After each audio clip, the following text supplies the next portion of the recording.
Nababahala ang Philippine National Police sa patuloy na pagdami ng bilang ng mga kabataang nasasangkot sa iligal na gawain gaya ng pagnanakaw. Ayon sa PNP, ang mas nakaalarma pa rito, karaniwan sa kanilang mga nahuling kabataan ay gumagamit ng ipinagbabawal na gamot. Si Waywaya Makalma sa detalye.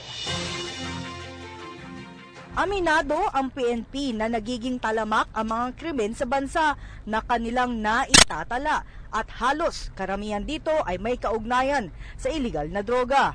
Dahil dito ay dumadami na din ang mga batang nasasangkot sa mga iligal na gawain.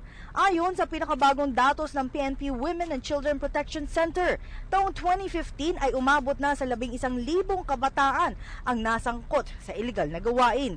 Nangunguna sa listahan ay theft na may 4,807. Sumunod ay physical injuries na may kasong 2,482, robbery 744, rape 653 at illegal drugs 322.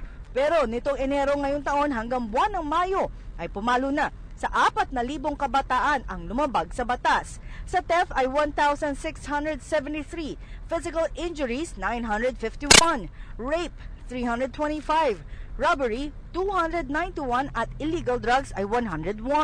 Ayon kay Police Chief Superintendent Rosauro Asio na sila ay nababahala sa patuloy na pagtaas ng datos at aminado sila na karaniwang ang kanilang nahuhuli ay may impluwensya ng ipinagbabawal na gamot.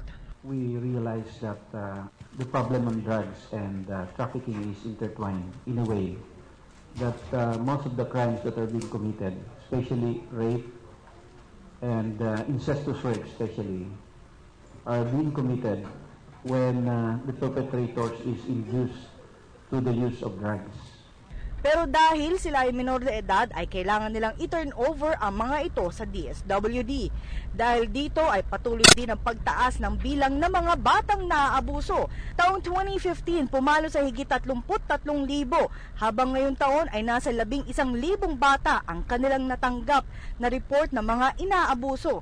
Ayon naman kay Maria Oyebanda mula sa Visayan Forum ay 30% sa kanilang nare-rescue ng mga batang nabibiktima ay pinapagamit pa ng ipinagbabawal na gamot. I sad to say that at least I could say that under our care there are around 30% of them na talagang na-involved din ng drug sila. Saka mayroon din kaming iba na ini-involve din sila as drug couriers. Kaya naman payo ni Asio sa publiko na kailangan makipag-coordinate sila sa mga otoridad oras na may makita ang mga batang inaabuso. Maging ang mga magulang ay dapat binabantayan ang mga ginagawa ng kanilang mga anak sa social media dahil madalas dito nang bibiktima ang mga kawatan sa mga kabataan. Para sa PTV News, ako si Waywaya Makalma. Ako po si Cathy San Gabriel. Subscribe na sa PTV YouTube channel. I-click lang po ang subscribe button.